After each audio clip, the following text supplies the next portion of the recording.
Merci.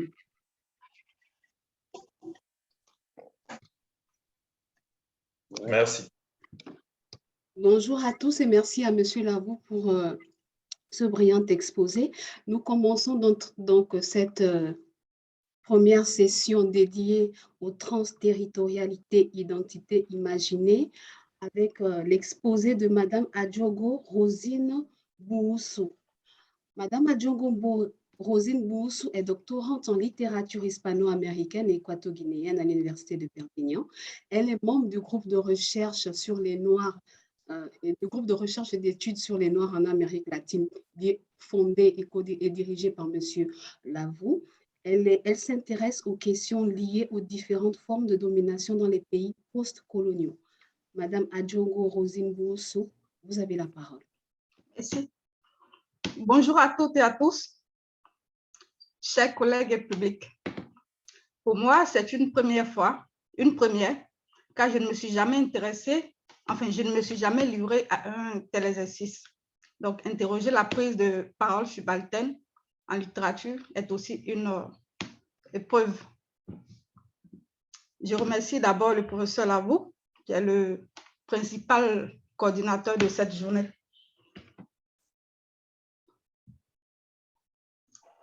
Donc, je vais commencer. Que dit et que peut la littérature, surtout dans les sociétés postcoloniales? Excusez, ma caméra. Que dit et que peut la littérature, surtout dans les sociétés postcoloniales, et comment les lire? Ces questionnements difficiles sont au fondement de ma communication. Elle propose un regard croisé entre l'écriture de la domination chez Miguel Ángel Asturias et Donato Ndongo Bidiogo. Ces questionnements amènent à réfléchir aux faits littéraires, à la place qu'ils occupent dans les débats intellectuels, politiques et dans l'espace public. Cela est d'autant plus important que le Guatemala et la Guinée équatoriale sont marqués par un niveau élevé d'analphabétisme, par l'absence d'un champ littéraire constitué et reconnu par des exiles politiques, par une multiplicité ethno-raciale, linguistique, régionale et culturelle. La volonté de donner à lire la domination par ces auteurs est-elle forcément reçue, comprise ou interprétée par la même façon, par tous? Et même si elle est comprise par la majorité, qu'a-t-elle déjà produit comme transformation en elle? De ce point de vue, comment identifier et lire la voix subalterne qui semble se manifester de manière différente dans les deux romans qui nous intéressent? Donc, le titre de mon exposé n'a pas changé. C'est l'impossible et la possible émergence des voix subalternes dans El Papa Verde de Miguel Ángel Asturias et Los Poderes de la Tempestad de Donato Ndongo Bidiogo. J'ai choisi ces deux auteurs parce qu'ils représentent deux grandes figures de la littérature moderne et contemporaine du Guatemala et de la Guinée équatoriale. Le corpus retenu fait état à la fois de la mauvaise gouvernance, de la terreur instituée par les régimes en place. Cela est pu naître dans Los Poderes de la Tempestad et de la domination états-unienne sur le Guatemala, mais aussi dans le reste de l'Amérique centrale. La domination états-unienne sur l'Amérique centrale et principalement sur le Guatemala s'est faite avec l'aide de certains militaires, hommes d'État, dont le général Jorge Ubico Castañeda, issu de l'élite agro-exportatrice nationale. À la mort de José Orellano, qui assurait la présidence du Guatemala de 1921 à 1926, le général Lázaro Chacón González lui succède par voie électorale après avoir été président par intérim. 4 ans plus tard, après sa démission pour des raisons de santé et à la suite d'un coup d'État du général Manuel María Orellano, qui échoue en raison du refus des États-Unis de le reconnaître, José María Reina Andrade devient présidente par intérim pendant quelques mois en 1931. Le général Jorge Ubico prend le pouvoir en 1931, soutenu par les États-Unis, inaugura une longue période de terreur. C'est pendant son règne que la OFCO obtint plusieurs concessions et étendit son pouvoir sur le pays. Donc, selon les mots de Giuseppe Bellini. Donc, prácticamente, la OFCO controlaba todos los ferrocarriles, las carreteras, las telecomunicaciones y puertos del país, dominando su economía. En 1936, la compañía había obtenido de Ubico las tierras más fértiles, logrando enormes beneficios y había sustancialmente constituido un verdadero Estado en el Estado. S'il est vrai que l'écriture et la publication de El Papa Verde sont postérieures à l'histoire de Jorge Ubico, la OFCO demeure plus que jamais présente. Ce sont donc ces faits qui sont dénoncés et critiqués dans cette œuvre, El Papa Verde. Le personnage principal, El Papa Verde, Geomaker Thompson, alias Seigneur de Cheque de Cuchillo, navegador en sudor humano, représente et incarne à la fois cette nouvelle emprise à travers la United Fruit Company. Ce personnage aux ambitions démesurées est décrit comme diabolique, inhumain, détruit sur son passage. Dans ces conditions, il n'est pas étonnant que Miguel Ángel Asturias, dans certaines pages de El Papa Verde, fasse dire à certains représentants de l'industrie bananière tropicale leur intention d'annexer un pays dont toute la vie économique dépend du capital américain et où tout ce qui signifie la souveraineté de l'État a été aboli. Sur les territoires contrôlés par la United Fruit Company, l'espagnol est remplacé par l'anglais, le peso par le dollar, le drapeau national lui-même par le drapeau étoilé américain.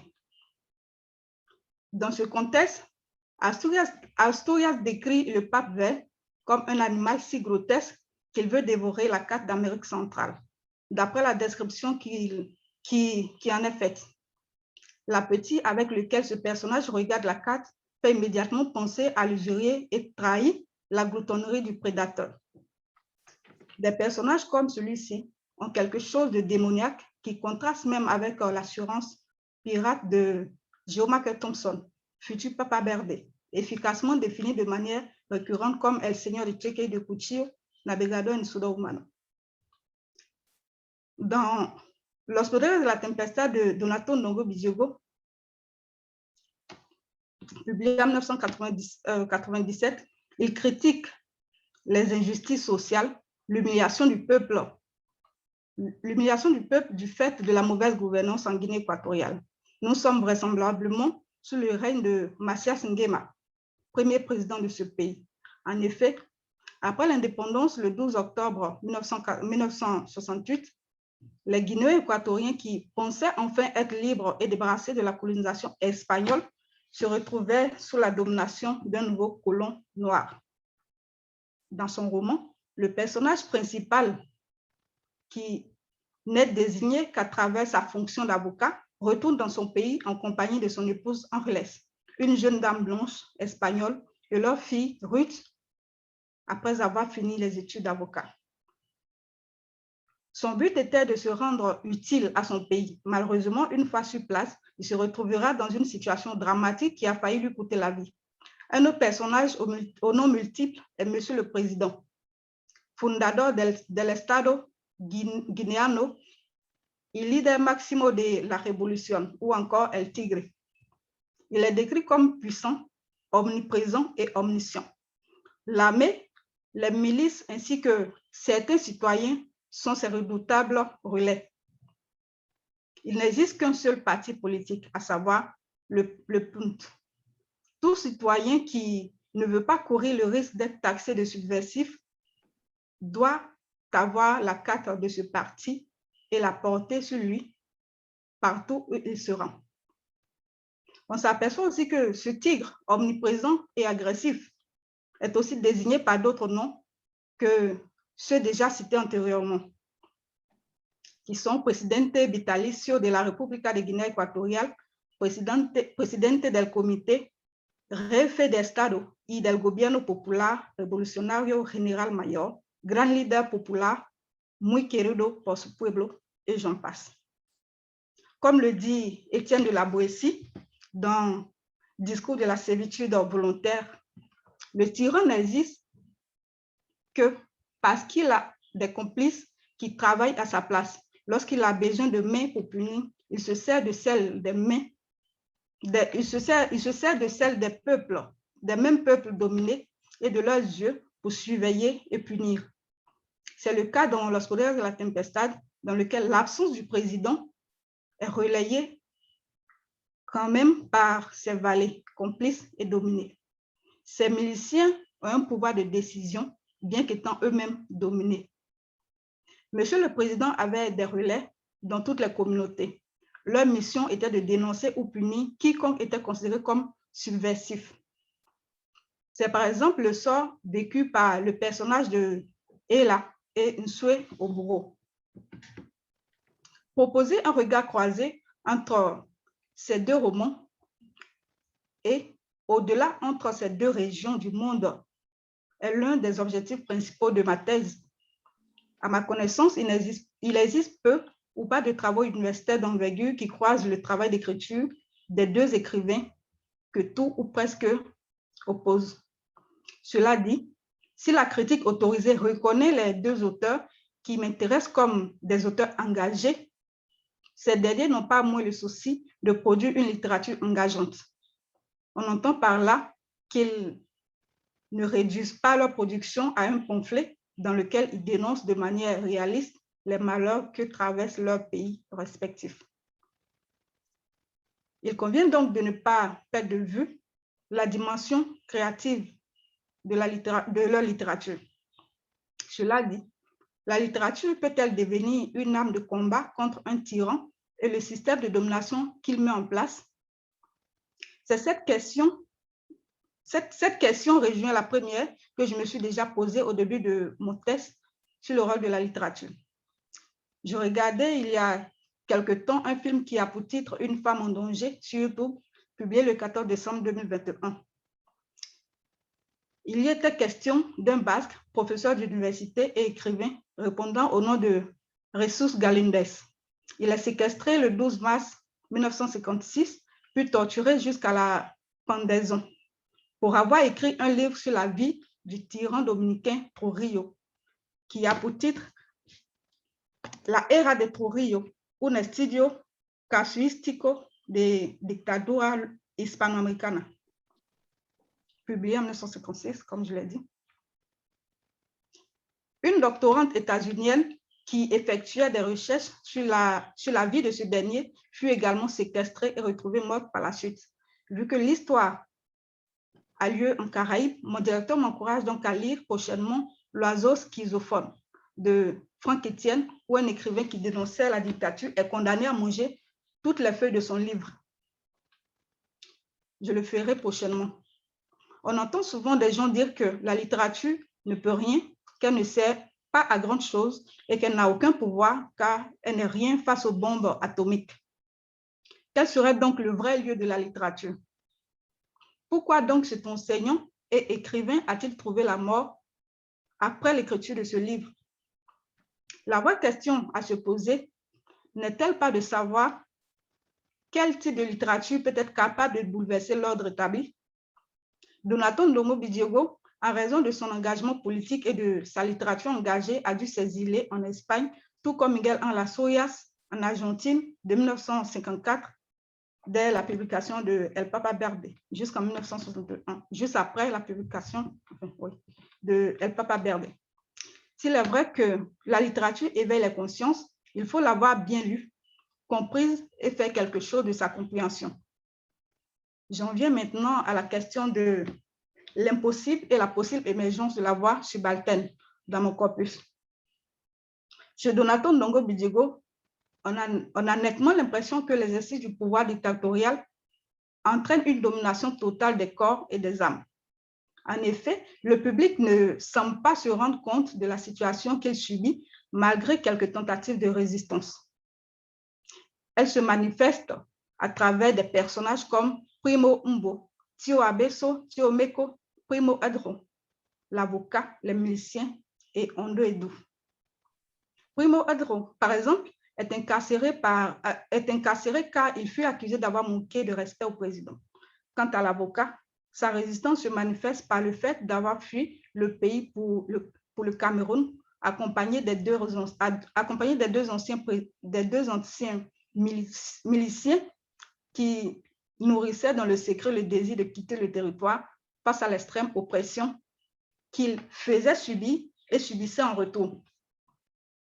À côté des formes de résistance que je viens de citer, il y a aussi la voie narrative qui semble, à plusieurs reprises dans le roman, inciter le peuple à se soulever contre ce pouvoir. La volonté de se tirer de là vivant et de raconter la véritable situation des Guinéens équatoriens est une forme de résistance et de révolte, puisque, selon Étienne de la Boétie, un peuple est dominé parce qu'il le souhaite. Mais une fois qu'il décide de ne plus l'être, il n'y aura plus de dominant. Dans le roman, il y a également le personnage d'Ondo Edou qui est représenté comme un opposant politique. Même s'il a été finalement éliminé physiquement, on notera qu'en se présentant aux élections, il conteste le pouvoir unique du dictateur. Cela amène d'ailleurs le pouvoir à le considérer comme un allié du colonialisme et un ennemi du pouvoir. Sa mort était donc justifiée, tout comme celle de ceux qui ont voté pour lui. C'est ainsi que le père de l'avocat a été incarcéré durant 2 mois.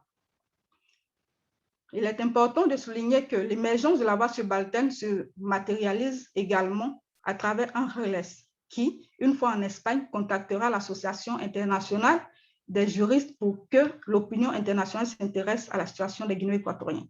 Tous ces efforts en vue de la libération de son époux et pour rendre publique la situation de ce pays sont restés cependant vains, car considérés comme une ingérence dans les affaires politiques d'un pays souverain. À ce stade de ma recherche, il me semble qu'il y a une grande différence dans l'écriture de la domination entre mes 2 auteurs. Donato Ndongo Bidiogo semble mettre l'accent sur une dimension nationale, alors que Miguel Anlasurias décrit une subalternité au niveau étatique, à savoir la mainmise états-unienne sur l'État du Guatemala à travers la UFCO, qui est la United Fruit Company. La première s'accompagne d'une seconde qui concerne cette fois-ci la UFCO, que représente le personnage de El Papa Berde, alias Joe Macker Thompson, avec la complicité de certains membres de la police et de l'administration, mais aussi par la corruption. Il va s'employer à accaparer les terres des petits planteurs.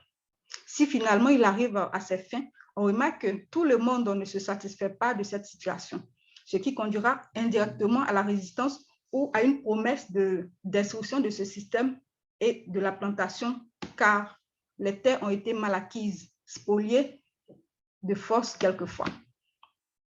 C'est le cas du personnage de l'Indien Chipo Chipo, qui tombera par surprise sur des conciliabules maléfiques entre Joe Macker Thompson, Lustamine Majari, la fiancée de Thompson, et Doña Flora. Se sachant persécuté, il va s'enfuir et en profitera pour informer le petit peuple en appelant à s'organiser pour résister et affronter le complot. Il y a aussi la résistance de petits planteurs à travers leur refus de vendre à vil prix leurs terres. Du point de vue surnaturel, le vent fort vient compléter le panorama des résistances évoquées. En effet, une grande partie de la plantation bananière sera détruite. Le vent joue-t-il ici un rôle de justicier? Comment le relier aux autres formes de résistance dont nous avons parlé? Faut-il finalement les mettre sur un même plan? Pour l'instant, je n'ai pas encore de réponse à ces questions que j'aborderai plus tard. Cela dit, ne pourrait-on pas aussi considérer l'attitude des petits paysans comme une forme de résistance? Ils ne se sentent pas pressés d'accepter le dollar et se montrent prêts à braver les menaces que leurs actes entraînent. D'une certaine manière, dont El Papa Berde. La lutte de tous contre tous devient la lutte de tous contre un, à savoir la lutte contre le capital états-unien représenté par Joe Michael Thompson. Vu que Thompson n'est assurément pas un bouc émissaire, il faudra sûrement interroger cette construction dualiste que propose Miguel Ángel Soyas comme probable solution de la lutte contre l'impérialisme états-unien. Voici en quelques mots et selon ma compréhension de la thématique de cette journée d'études qui est América Latina, prise de parole subalterne, noire, politique de représentation, questionnement politique et identitaire. Ce que je peux vous proposer. Je reste donc attentive à vos suggestions et propositions. Je vous remercie. Merci, madame.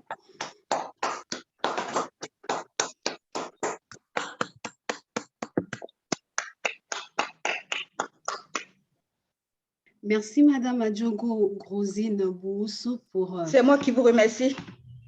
Pour cet exposé riche en détails. Nous passons sans tarder à la présentation de M. Kossi Etonam Opé, la diaspora afro-péruvienne aux États-Unis, entre résilience et intégration. Alors, M. Kossi Etonam Opé est doctorant à l'Université de Perpignan. Il est également membre actif du Grenade et il travaille actuellement sur la diaspora afro-péruvienne aux États-Unis. Monsieur Kossi Etonam, à vous la parole.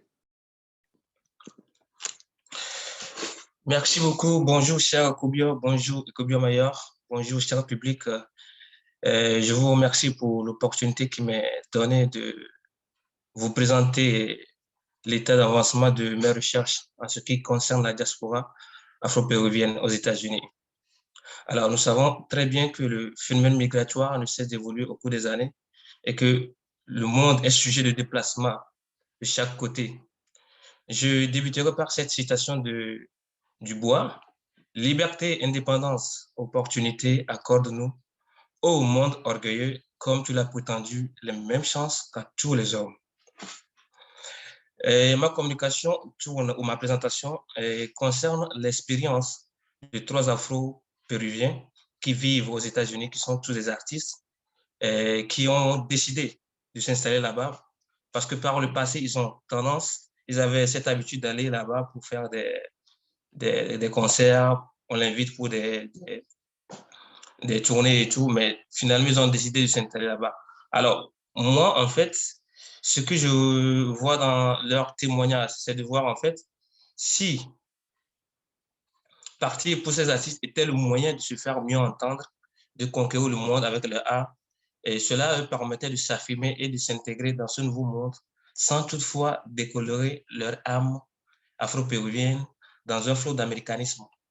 Alors, l'autre question que je me pose, est-ce que si la langue est porteuse de la culture et de civilisation, comme le souligne Fanon, la culture afro-péruvienne n'est-elle pas menacée par ce nouveau monde? La double conscience, en empruntant le terme de Paul Giroir, déjà présente chez l'afro-péruvien, produit fini de l'hybridité entre la culture africaine et latine. Saura-t-elle accueillir et adopter une troisième conscience, la culture américaine, tout en gardant un certain équilibre entre elles? Comment préserver son identité sans pour autant rejeter la nouvelle? Donc, ce sont les questions que m'ont suscité l'échange que j'ai eu avec ces afro-péruviens. Le sous-développement, le manque d'opportunités ont contraint Eduardo, Pedro et Elena. Je précise que j'ai consciemment modifié le nom pour garder l'anonymat de ces artistes afro-péruviens. 3 artistes afro-péruviens à s'installer définitivement dans différents États américains afin de rendre plus visible leur art. L'espace américain semble être l'endroit idéal pour ces artistes afro-péruviens de développer leur talent d'artiste musicien. Selon Eduardo, c'était le seul moyen de sortir du lot, de pouvoir s'affirmer en tant que musicien artiste. Ce qui est très difficile au Pérou, car, dit-il, des musiciens au Pérou, il y en a plein, de très bons d'ailleurs. Au début, ce n'était que des allers-retours au Pérou, entre Pérou et États-Unis de 1994 à 2013. La volonté de s'installer est née après 2013. Le cas de Pedro, musicien-danseur, est différent de celui de Eduardo. La raison principale de son établissement en Californie en 2018 est plutôt sentimentale. Il devrait rejoindre son épouse afro-péruvienne qui vit aux États-Unis depuis des années. La nécessité de fonder et de réunir sa famille au même endroit occupait la première place dans ses choix. Il pouvait par la même occasion exporter son art vers le monde américain qui en demandait déjà. Pedro avait l'habitude de se rendre aux États-Unis en tant qu'artiste depuis 2011. Pour Elena, danseuse professionnelle et actrice, s'installer aux États-Unis était une décision médicale. José, son fils, avait besoin d'une assistance médicale qui n'était pas possible qu'aux États-Unis.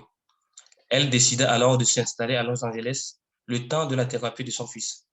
Alors, l'expérience migratoire de Eduardo, Pedro et Elena s'est construite dès le départ de différentes manières. Chacun était guidé par une motivation personnelle qui le poussait à croire en un avenir meilleur sur la terre d'accueil. On assiste à une immigration qui n'est pas déterminée par la misère et le danger, mais plutôt renforcée par des motivations individuelles. Eduardo était motivé par l'idée de conquérir le monde américain par sa musique traditionnelle afro-péruvienne, partager sa culture avec d'autres personnes qui ne la connaissent pas, exporter son art dans un nouvel environnement qui le réclame sans cesse. Cette motivation peut être considérée comme la deuxième raison pour laquelle Pedro décide de rejoindre son épouse. Cela lui permettait de développer sa musique tout en étant proche de sa famille. La raison de Elena pointe du doigt ce déséquilibre économique qui existe entre les continents. Partirait-elle si son fils pouvait être soigné dans les hôpitaux péruviens? Elena avait pour ambition de répandre son art dans le monde entier. Elle affirme avoir visité plusieurs pays, les États-Unis y compris, grâce à sa danse. S'installer aux États-Unis n'était pas sa vision. On peut comprendre qu'elle pouvait rester au Pérou si la santé de son fils n'était pas critique. Cette décision que nos trois Afro-Péruviens ont prise va au-delà de ce qu'ils pourraient imaginer, car elle mobilise des facteurs identitaires et culturels et redimensionne l'espace culturel dans lequel ils vivaient.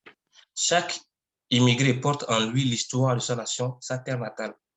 Abdel Malak affirme dans La double absence, en cela, immigrer, c'est immigrer avec son histoire. L'immigration étant en elle-même partie intégrante de cette histoire, avec ses traditions, ses manières de vivre, de sentir, d'agir et de penser, avec sa langue, sa religion, ainsi que toutes les autres structures sociales, politiques, mentales de sa société, structures caractéristiques de la personne et solidairement de la société. Les premières n'étant que l'incorporation des secondes, bref, avec sa culture. Fin de citation. On comprend alors que chaque immigré est une identité qui se déplace vers un nouvel ère, qui devient son nouveau chez-soi, selon Hal Stewart. Le chez-soi doit être compris comme une tentative de vouloir préserver son identité culturelle, une délocalisation de l'ancien chez-soi vers un nouvel environnement dans lequel l'immigré doit désormais s'épanouir. Ne pas se laisser envahir ou dominer par le pays d'accueil et à la même occasion réussir à se faire entendre, à s'imposer. S'intégrer sans toutefois altérer son identité dans le nouveau monde sur la terre et la nouvelle terre. Rivaliser avec la culture déjà en place et l'égaler.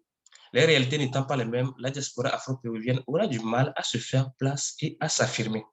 Est-elle suffisamment préparée à affronter les difficultés? La première difficulté que rencontrent nos afro-péruviens est la langue. Nos afro-péruviens n'ont pas un bon niveau en anglais. Pedro raconte qu'il avait à sa disposition un interprète pour traduire tout ce qu'il disait quand il donnait ses cours de musique. À la maison, il n'avait pas ce problème car sa femme est afro-péruvienne. C'est elle qui s'occupe de la grande partie des choses et lui sert d'interprète quelquefois s'ils sont dehors en ville.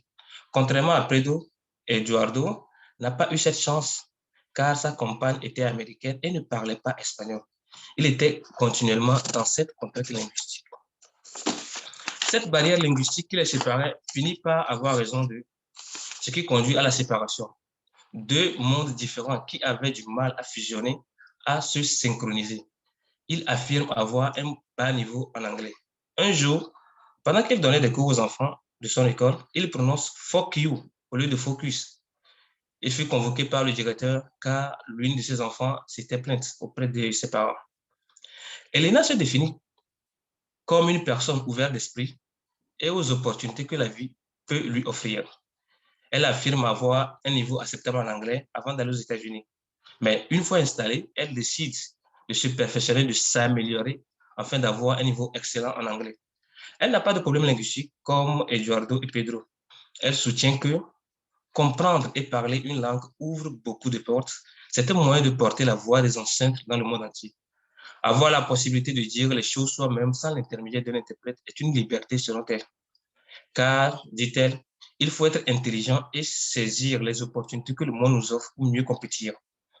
La manière de penser et de voir les choses n'est pas la même chez Eduardo, Pedro et Elena. Ils subissent et exploitent différemment le choc linguistique. Si Eduardo et Pedro résistent à l'anglais, Elena est plutôt favorable à son assimilation. Si parler une langue, c'est assumer un monde, une culture, comme l'affirme Fanon, alors le comportement de Eduardo et de Pedro peut s'expliquer comme un rejet, une opposition à la culture américaine. C'est une résistance à la culture américaine, à une nouvelle colonisation. Serait-ce une façon de préserver la culture afro-péruvienne contre toute autre culture? Ils sont malgré tout contraints d'y faire appel pour pouvoir transmettre le savoir-faire afro-péruvien dans le contexte américain. Même s'ils ne la maîtrisent pas, ils l'utilisent quotidiennement. Peut-on réellement parler d'une résistance dans ce cas? La culture américaine s'impose à eux dans leur vie de tous les jours. À la boulangerie du quartier, il faut l'utiliser pour avoir son bread. On remarque une acceptation inconsciente de la nouvelle identité, bien que mal maîtrisée, chez nos confrères afro-péruviens. Elle s'installe progressivement dans leur esprit au point d'occuper la première place dans leur vie de tous les jours. Le seul moment où ils se sentiraient afro-péruviens serait pendant leur cours et avec les amis. La stratégie d'Elena, par contre, pour faire face à ce conflit culturel est de se saisir de la langue anglaise pour révéler sa propre identité. C'est une violation culturelle, dit-elle, de ne pas pouvoir transmettre soi-même sa culture et de faire appel à un interprète.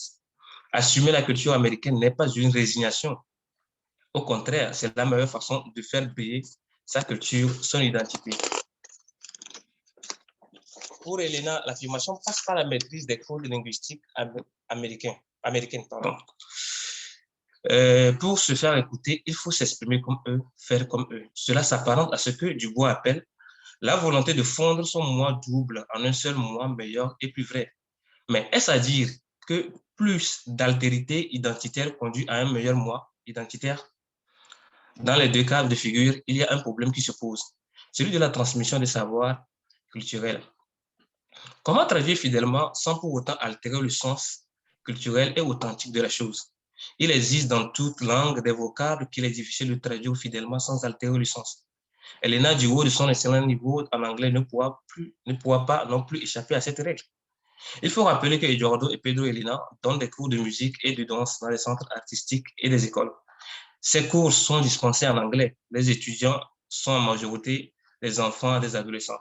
Eduardo raconte qu'à New York, il existe plusieurs centres culturels qui promeuvent la musique africaine.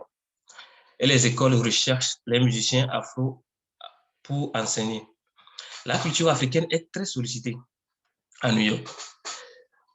Ces cours constituent un moyen de répandre la culture afro-péruvienne dans l'environnement américain. La salle de classe devient leur territoire afro-péruvien, le seul endroit où ils peuvent s'affirmer sans hésitation. Et cette affirmation culturelle se fait dans les limites linguistiques. L'espace est-il réellement à eux dans cette situation? Sont-ils vraiment libres de s'affirmer? Les étudiants sont-ils des Noirs, des descendants d'esclaves noirs, ou sont-ils des enfants blancs dont les parents sont tout simplement curieux? Connaître les origines des étudiants qui suivent les cours permettra de mieux définir le contexte dans lequel ils pourraient suivre. S'il faut parler d'un élargissement ou d'une extension culturelle, il est nécessaire de connaître la motivation des parents. Un parent afro-américain qui inscrit son enfant dans un centre culturel afro veut que son enfant renoue des liens avec ses racines, contrairement à un parent blanc ou américain tout court. Le seul point commun est qu'ils ont la langue anglaise en partage. Le but recherché, en suivant ce cours, permet-il de franchir les limites du visible et du gestuel pour s'intéresser à l'histoire de ces âmes qui font son essence? Peut-on affirmer que ces étudiants, à la fin de l'année, deviennent ambassadeurs de la culture afro-péruvienne? La limite, elle est bien là. Les États-Unis font partie des États où le racisme règne dans la société. Les expériences d'Eduardo, Pedro et Elena ne sont pas les mêmes face à cette discrimination. Il faut rappeler que subir cette discrimination fait partie de leur vécu car le racisme existe déjà au Pérou. Solange Labergeon affirme que tout un chacun ou presque est raciste. Ceci dit, le racisme existe partout dans le monde. La seule différence est qu'il est vécu différemment. Pour sa part, Eduardo affirme qu'il y a plus de racisme au Pérou qu'aux États-Unis. Pero en Perú te hacen sentir negro y malo, te insultan muy fuerte, dit-il. Eduardo pense que le Pérou est plus raciste que les États-Unis car personnellement, il n'a pas subi de racisme aux USA comme les gens l'affirment généralement. Les seules fois où il entend parler du racisme, c'est à la télévision, dans les nouvelles, les médias. Les médias sont un moyen de diffusion d'informations de tout genre. Ce sont les médias qui rappellent à Eduardo l'existence du racisme. Condamnent ou supportent-ils le racisme, les médias? Quel que soit l'objectif visé, les médias ne peuvent pas contrôler l'effet que ces informations produisent sur les téléspectateurs. Chacun exploite l'information selon ses convictions, ses motivations. Eduardo ne l'a pas vécu de façon personnelle. Il se souvient toutefois d'une scène qu'il aurait vécue avec sa compagne américaine. Ils étaient rentrés dans une boutique pour acheter et le vendeur était noir. Ce dernier ne répondait à aucune parole de sa compagne, mais avec lui, il échangeait sans difficulté. Cela représente un cas de racisme qui arrive rarement ou presque jamais. Habituellement, c'est le noir qui est rejeté et méprisé par le blanc. Aux États-Unis, le racisme, c'est dans le deux sens. Blanc qui rejette le noir et le noir qui rejette le blanc. Peut-on définir cet acte discriminatoire du vendeur comme une tentative de montrer une supériorité de la couleur noire sur la blanche? Le racisme ne se mesure pas seulement au rapport entre supériorité et infériorité des races, comme il est souvent défini. C'est aussi cette frustration, cette colère de se sentir chaque fois rejeté par l'autre. Il faut avoir à l'esprit que nous sommes toujours prêts, blancs, noirs, jaunes, ariens ou sémites, à projeter sur un autrui, connu ou inconnu, notre agressivité. La situation vécue par Pedro est similaire à Eduardo. 4 minutes, monsieur Ekossi, s'il vous plaît. D'accord. Est similaire à celui d'Eduardo car il a été ignoré aussi 2 ou 3 fois quand il était avec sa compagne. Contrairement à Eduardo, Elena affirme vivre le racisme tous les jours. Elle soutient que les racistes ne cachent pas leurs actes. Ils le font de manière ouverte. Étant actrice, elle doit faire face à il doit faire ses preuves avant de se voir accorder un rôle dans une série ou un film. C'est un problème qu'elle doit combattre chaque jour. Elle se sent obligée d'inculquer les bonnes valeurs à ses étudiants au début de chaque cours. Pour y arriver, elle rencontre au début d'une nouvelle classe. Elle fait le développement sur le racisme pour faire comprendre à ses étudiants l'importance du sujet. Cela permet, selon elle, de mettre tous les étudiants au même niveau de prise de conscience et évitera qu'ils prennent les vécus de chaque jour pour normalité. Informer les jeunes générations sur le déséquilibre social causé par le racisme permettra de reconstruire la société de demain bien plus consciente et plus juste. Elle relate un fait auquel elle avait assisté, qu'il a secoué pendant une semaine. Un homme noir fut abattu sous ses yeux sans que personne n'ait réagi pour lui venir en aide. Choc émotionnel. Donc, la danse était devenue maintenant son seul moyen de penser ses blessures intérieures face à ces situations. Pour conclure, Eduardo, Pedro et Elena, en prenant la décision de partir s'installer aux États-Unis, voulaient aussi exporter la culture afro-péruvienne. Eduardo voyait en cela un moyen de s'affirmer et de se faire entendre. Les écoles américaines semblent avoir besoin de la musique traditionnelle afro-latine en général pour les étudiants. La délocalisation de cette culture semblait facile pour nos ambassadeurs, mais ils ne se rendaient pas compte de la difficulté que comportait sa réalisation. Comment s'affirmer dans un pays si on ne peut pas s'exprimer librement dans sa langue? La culture s'imposait à eux. Ils n'avaient pas le choix. L'anglais mal assimilé est l'outil incontournable de l'affirmation, de partage de sa culture. La langue anglaise colonise et contrôle d'or et déjà la nouvelle culture et définit ses limites. Eduardo et Pedro pensent pouvoir échapper à cette domination en faisant barrière à l'assimilation de l'anglais. Mais la langue anglaise s'invite dans leur univers, l'envahit progressivement et les contrôle inconsciemment. Comment peut-on s'affirmer si on est déjà sous contrôle? Avait-il la liberté sur le contenu de leur cours? Elena pense y arriver en assimilant la culture anglaise pour mieux la combattre. Arrivera-t-elle à maîtriser la nouvelle identité sans pour autant altérer les autres? Dans les 2 cas, l'affirmation passe toujours par la culture américaine. C'est elle qui décide de l'espace à donner à d'autres cultures de s'affirmer. Elle demeure la culture mère, entre griffes, qui autorise aux autres cultures dites dominées quand elles doivent se montrer?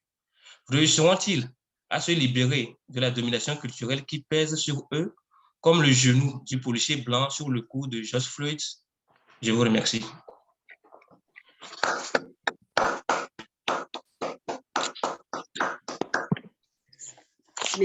Merci, M. Kossi-Etonam, sur cet exposé autour de la résilience et l'intégration des Afro-Péruviens aux États-Unis.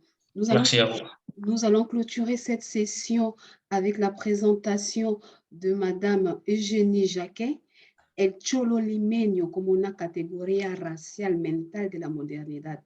Terminará cambiando su representación. Madame Eugénie Jacquet trabaja como docente en el Instituto Universitario de Tecnología de la Universidad de Perpiñán. Es doctoranda en estudios latinoamericanos por la Universidad de Perpiñán y miembro del grupo de investigación CRENAL.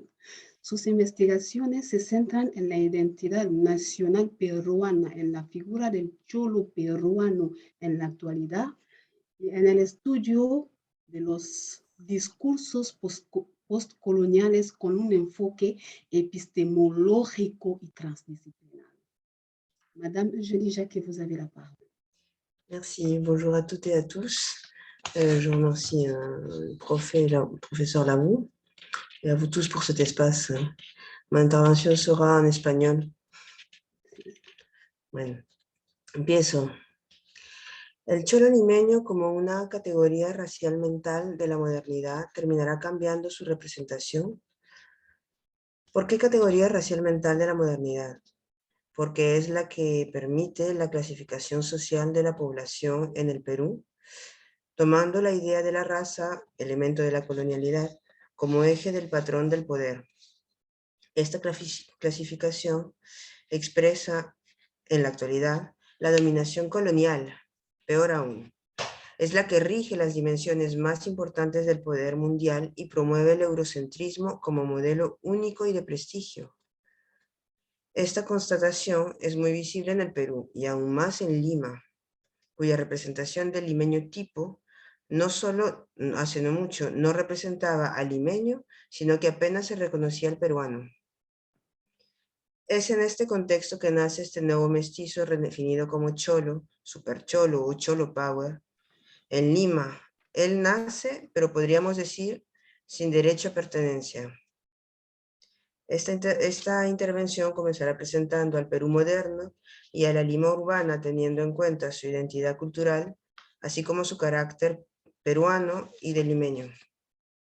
Luego se centrará en la figura del cholo, cómo se integra en la sociedad limeña y qué lugar ocupa el cholo reemplazando al mestizo. ¿Dónde quedó la raza en esta Lima cholificada pero con tarjeta de membresía? Y terminará explicando el concepto de la raza como construcción mental que expresa la experiencia básica de la dominación colonial y cómo el cholo o cholo power es representado, se representa y se presenta, dando una breve conclusión de la cuestión que nos atañe, es decir, el cholo terminará por cambiar su representación. Bueno, en esta primera parte esbozaremos la identidad cultural de Lima, en la Lima urbana actual, haciendo hincapié en cómo el nosotros limeño está sometido a varias condiciones. Actualmente, el Perú cuenta con una población mayoritariamente urbana, que se sitúa sobre todo en Lima, la capital.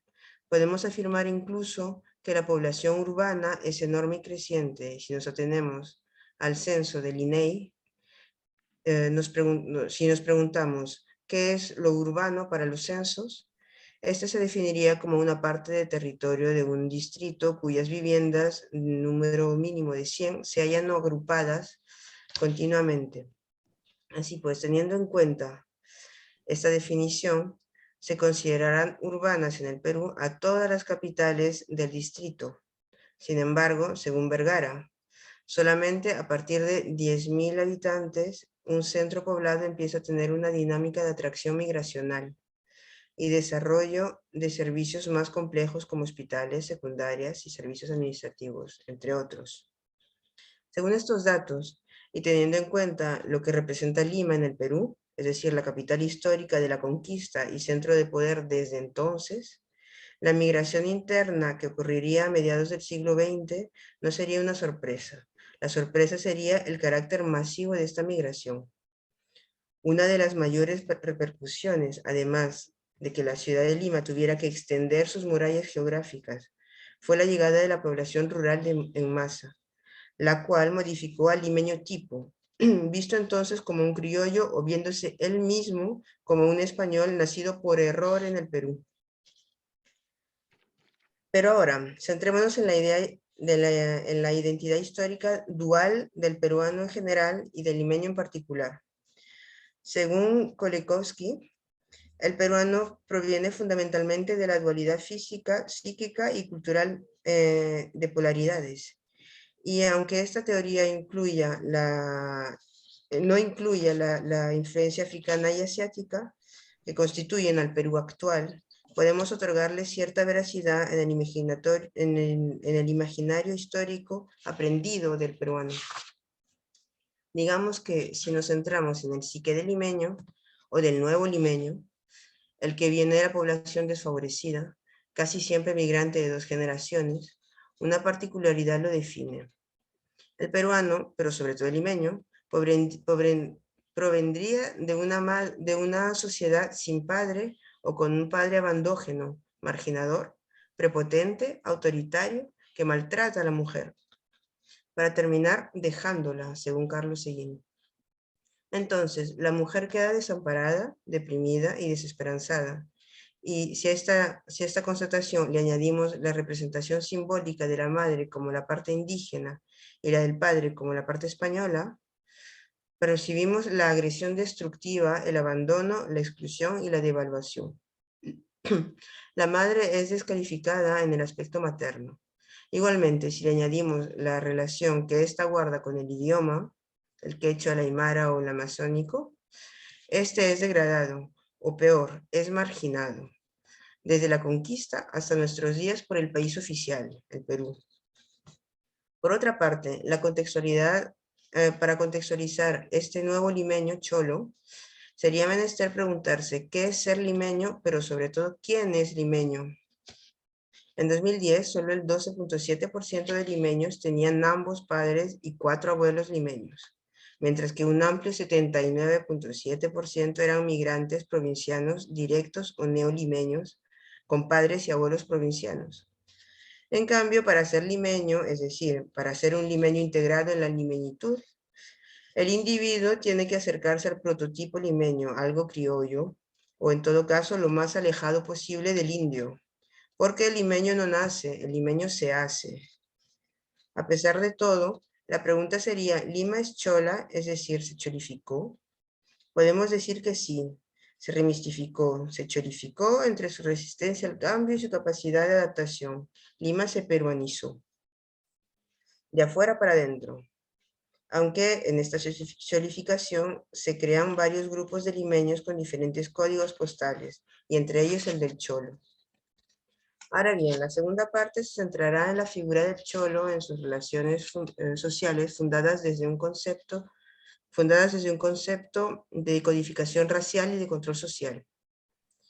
Considerando su sentimiento de pertenencia, ¿dónde quedó la raza en esta nueva línea cholificada, pero con tarjeta de membresía?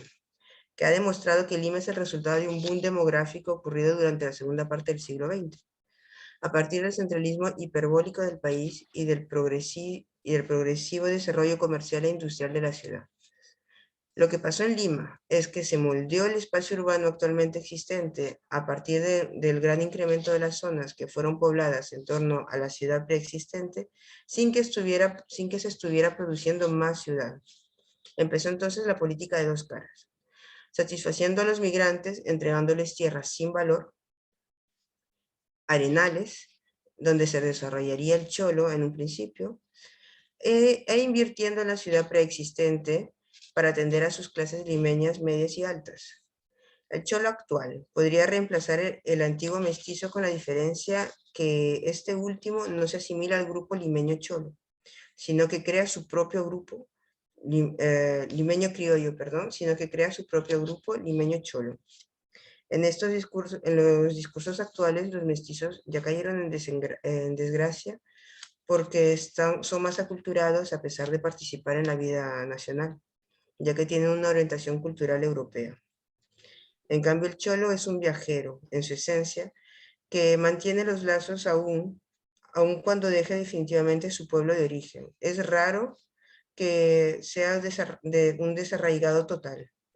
Está unido a un grupo primario bastante flexible, el cholo limeño, lo que lo sujeta a un sistema de recompensas y sanciones relativamente eficaz y estable.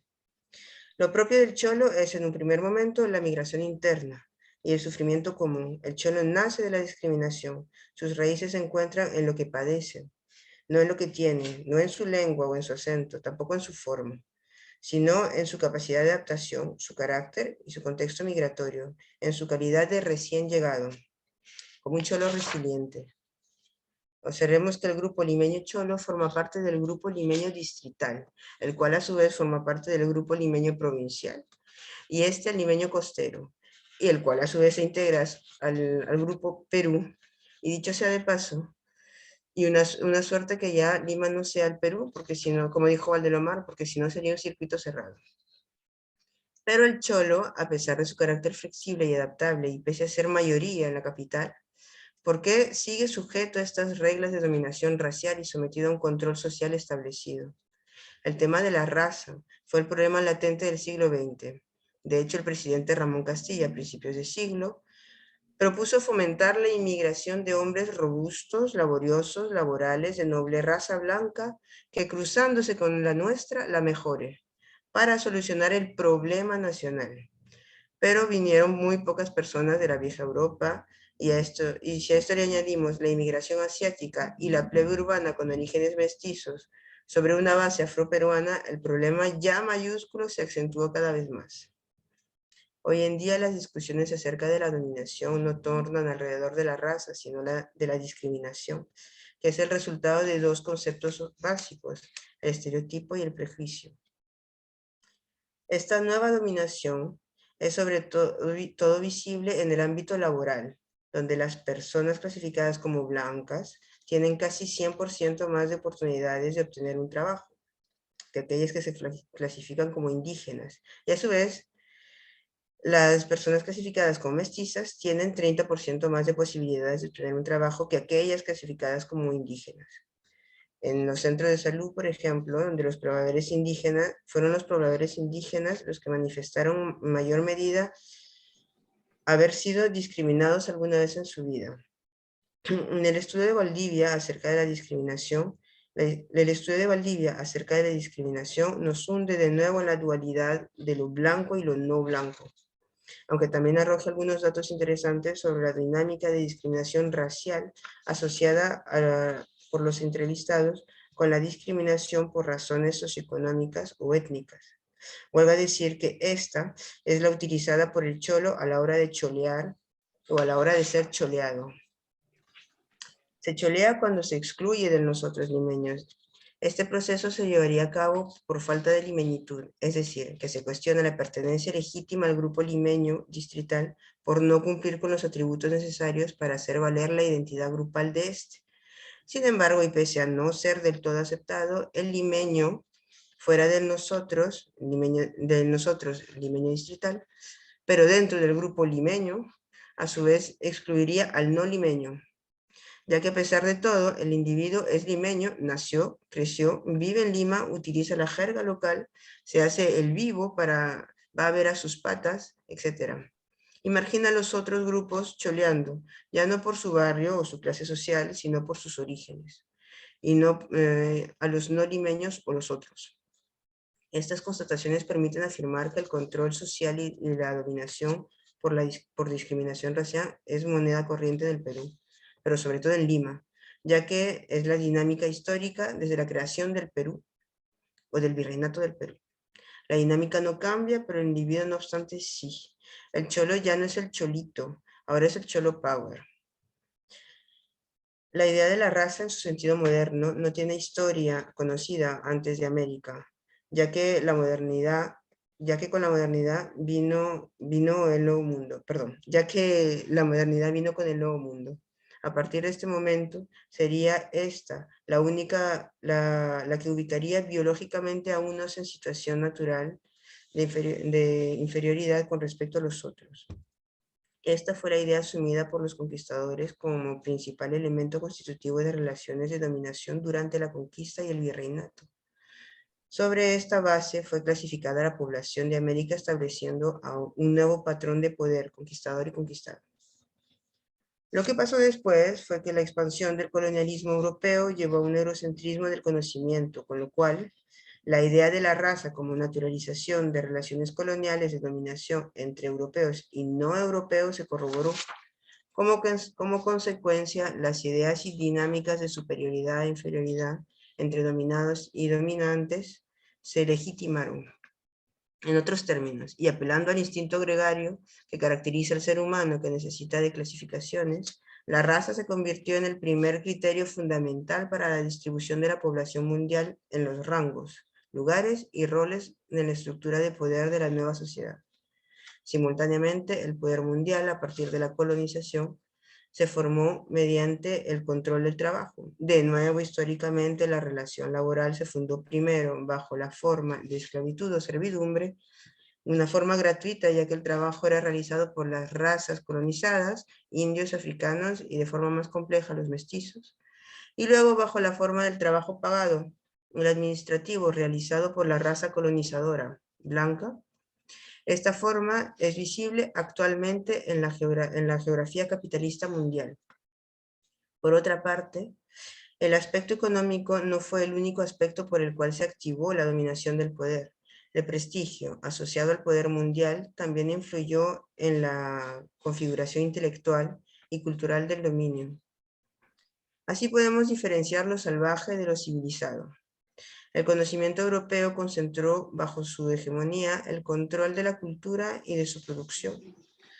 Ahora bien, teniendo en cuenta lo dicho y en medio de este contexto histórico que repercute en la actualidad, ¿dónde se situaría el cholo? O mejor dicho, el cholo power.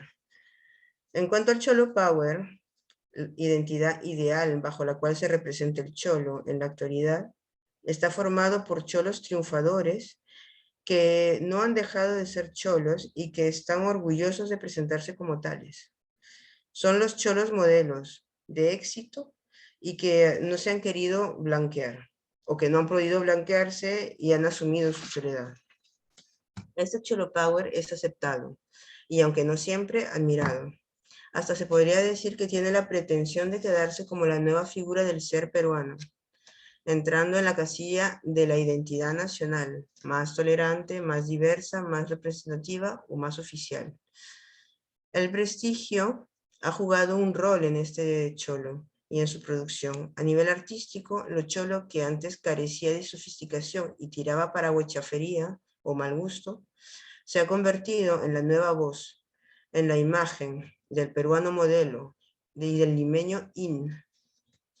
La hibridación hacia el interior ha posibilitado la presencia de los personajes y elementos que hacen reconocible a la clase media emergente dentro del arte peruano, legitimando su presencia en galerías de arte y escenarios internacionales. Entonces podríamos preguntarnos, ¿el cholo terminó por cambiar su representación? De manera de conclusión nos centraremos en la voluntad del hablante de quien nombra al cholo. El contexto y del contexto en el que es nombrado y representado, ya que éste determinará los tipos de cholo. No es lo mismo decir cholito, infantilizando, que decir este es mi cholo, sintiendo orgullo, o decir cholo tenía que ser, discriminando.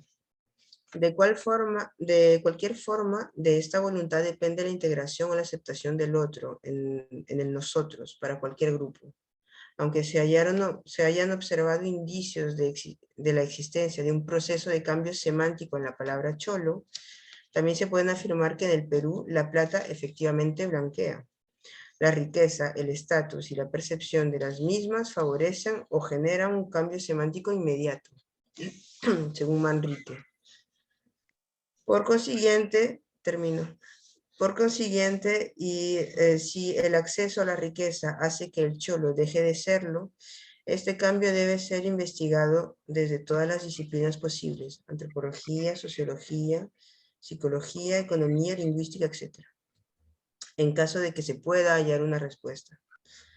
Aunque un nuevo prototipo de cholo, más bien híbrido cultural, con sus dualidades, el cholo actual, que se subleva contra la supremacía racial, que no aguanta ya los grandes discursos de colonialismo, del capitalismo y otros, este cholo interroga, fuerte del lugar que ahora ocupa, ha logrado ocupar y asumiendo su choledad.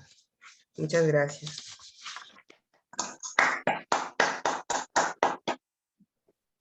Muchas gracias, Eugénie, por tu ponencia sobre el cholo limeño. Nous allons passer à la discussion, aux échanges. Si jamais vous avez des questions, vous pouvez écrire vos questions au niveau du chat, s'il vous plaît. Ecobia, Sophia, Cathy, les membres participants peuvent poser leurs questions directement. C'est le public qui est assujetti à ça. D'accord. Voilà. Et il y a le privilège de la modératrice aussi, hein, qu'il ne faut pas oublier. D'accord. Alors, moi, je vais poser une question à Monsieur Kossi Etonam, OP, à propos de sa présentation de la diaspora afro-péruvienne aux États-Unis en résilience et intégration. Alors, je souhaiterais savoir comment les Péruviens, donc ceux qui sont restés au Pérou, perçoivent cette diaspora afro-péruvienne. Est-elle acceptée ou refusée? D'accord. Merci beaucoup pour la question, Kobia Cathy. Alors, la diaspora, en fait, ceux qui sont restés au Pérou, Au Pérou, exactement. Ce genre de personnes considèrent la diaspora comme des personnes, disons, qui ont réussi leur vie, qui ont réalisé le rêve américain. Et ils ignorent en fait le contexte dans lequel ils évoluent, les problèmes rencontrés chaque jour, les difficultés auxquelles ils sont exposés. Le seul point qui les intéresse, c'est de savoir qu'ils ont quitté une situation qui est péruvienne, une situation qui est péruvienne, disons précaire, pour atterrir dans un état où tout semble croire que la réussite y est, où on devient, entre griffes, riche, on a atteint ses objectifs, on peut réaliser, on peut faire tout ce qu'elle veut. Mais d'autre part aussi, ceux qui sont restés se sentent aussi menacés par rapport à cette diaspora parce que on se dit, cette diaspora a plus de chances de se faire écouter, de s'affirmer, d'être visible par rapport à eux. Si je me réfère par exemple je prends l'exemple de Eduardo dans ma présentation. Eduardo se considère comme ce représentant de la culture afro-péruvienne à l'extérieur. Donc, visiblement, à l'extérieur, il est connu plus que ceux qui sont restés. Parce qu'au Pérou, en fait, il y a cette compétitivité, il y en a tellement qu'on ne peut pas choisir de dire que celui-ci est meilleur. Mais du moment où on sort du lot, on le voit, on voit cette personne comme la personne qui a réussi et qui a atteint maintenant les limites, qui a atteint, disons, l'apogée de sa carrière et qui peut représenter valablement cette culture-là. Mais de l'autre côté, il y a cette crainte aussi de ne pas se faire confiance de la part de la diaspora. Parce qu'on pense que ceux qui sont là, en fait, il y a de l'envie. Et là, on a peur de vouloir créer quelque chose, de vouloir renouer des liens ou bien de conduire un projet avec ces derniers qui sont restés au pays. Donc, en gros, selon les entretiens, c'est ce que j'ai pu retenir. Merci. Je vous remercie. Je regarde s'il n'y a pas de questions. J'ai quelques questions à poser aux à la Ecobia qui viennent d'intervenir.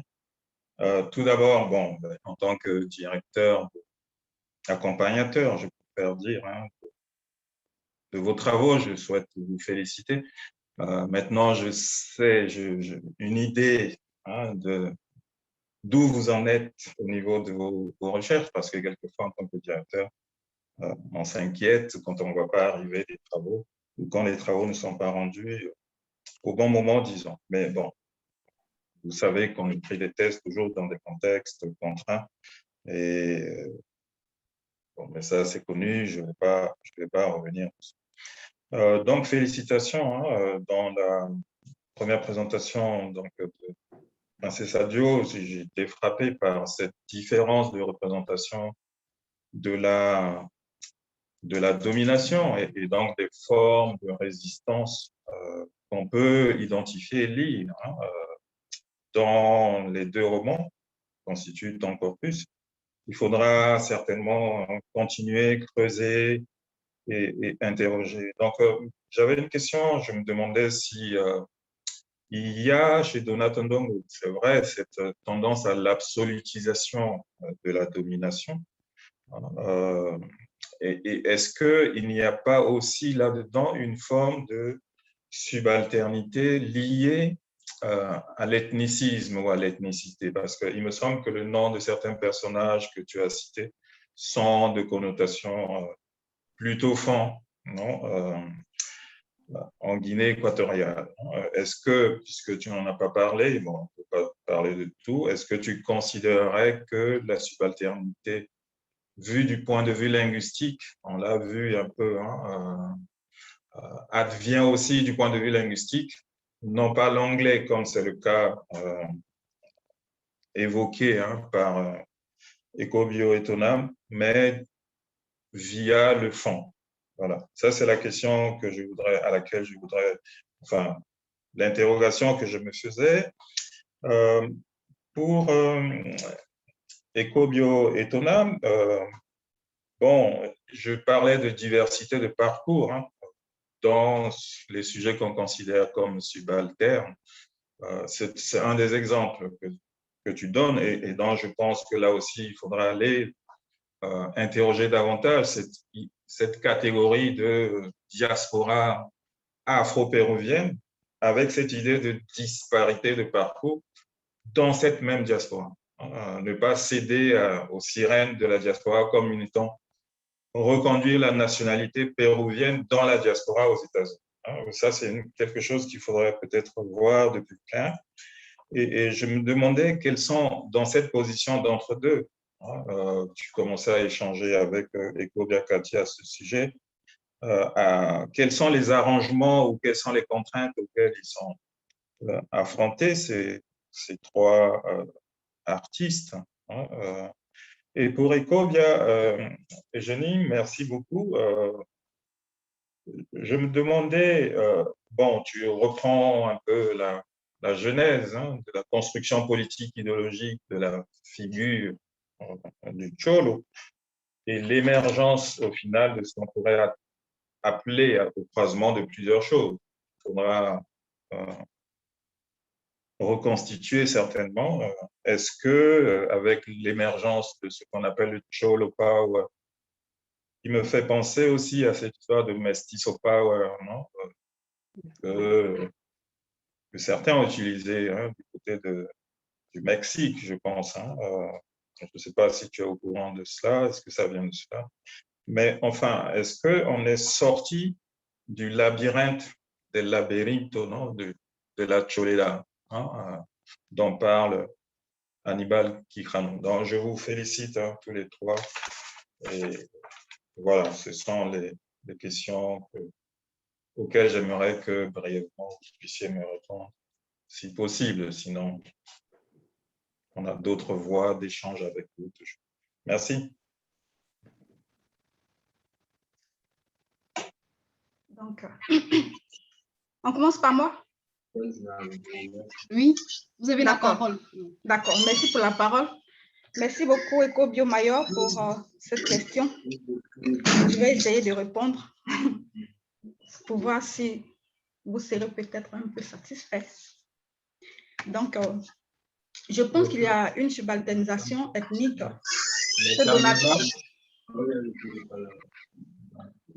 Monsieur Tuyo Ibrahim, s'il vous plaît, vous êtes prié de désactiver votre micro. Monsieur Tuyo Ibrahim, s'il vous plaît. Merci. Princesse, tu mets la caméra, s'il te plaît.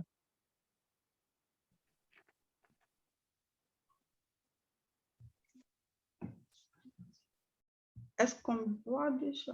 Oui, ça va. Oui, on vous voit. Donc, je pense qu'il y a une subalternisation ethnique que Donato Ndongo Bjogo essaie de critiquer aussi dans Los Poderes de la Tempestad. Parce que comme il est dit dans l'œuvre, même si je ne l'ai pas mentionné dans ma communication, le Fang, qui est l'ethnie majoritaire, a été, comme on appelle, désigné comme la langue officielle du pays dont il est question dans l'œuvre. Et c'est cette langue qu'on devait enseigner dans les écoles. Et cela, il fallait le respecter. Alors qu'à côté de cette langue Fang, il y a d'autres langues à côté, comme le Bubi, le Krio, qui est à base lexicale anglaise, le Ndo également, et puis le Fambo, qui est une langue créole à base lexicale portugaise. Donc, je pense qu'il y a ici une subalternisation des autres langues.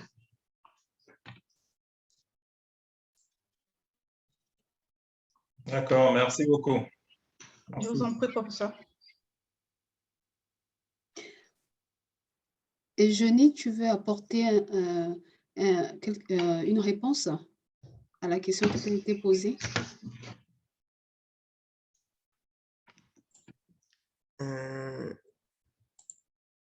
Oui, genre la question qu'on m'a posée, c'était est-ce que avec l'émergence du Cholo Power, on est sorti de la Laberinto de la Choreda?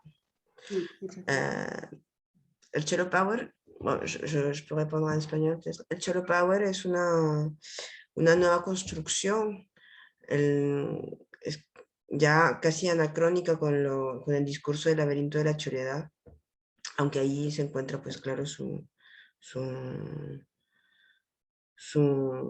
nacimiento.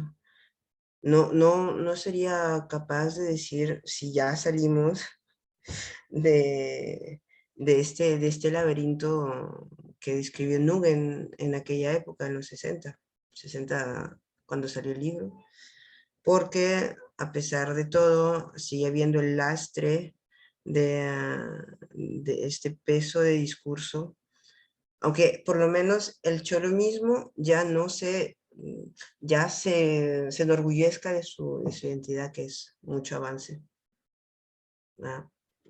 Sería mi respuesta. Por lo menos en su discurso sí, pero en el otro todavía. D'accord, merci. Merci, Ecovia.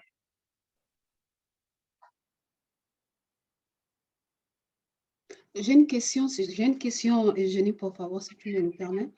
Alors, me gustaría saber qué plaza ocupa hoy en día el cholo limeño dentro del panorama político peruano, por favor. El cholo, bueno, el cholo en realidad es el nuevo mestizo, pero que no, como lo he dicho, que no se identifica ya al eurocentrismo de antes, que ahora ya asume sus orígenes. Políticamente, el cholo no tiene mucho lugar. Actualmente no es muy visible en el estrado político, más en las artes y en la literatura que en la política. Oui, mais quand même, le président actuel, il est cholo, hein? Sí. Entonces, Et c'est pas rien. El actual es el Pedro, sí. Es que él no se dice campesino. No, su propia definición no es como campesino. Como él, aparte que él entraría en esta parte de neolimeño, porque no es de Lima. O sea, es algo, de hecho, muy como algo muy nuevo, porque desde siempre los presidentes peruanos han sido de limeños, y es el primero que no es de Lima. Sí. Muchísimas gracias, Eugénie. Gracias a ti. Est-ce que dans le chat, il y a des questions, Palenqueo? Non? Dans le chat, il n'y a pas de questions. D'accord. Pas de questions. Nous pouvons clôturer. On clôture. On clôture la session, oui. On prend une pause de 5 minutes. Une pause de 5 minutes, c'est parfait. Merci. Merci. À bientôt. Tout à l'heure. À tout à l'heure. Les membres de la session et la coordinatrice, s'il vous plaît, allumez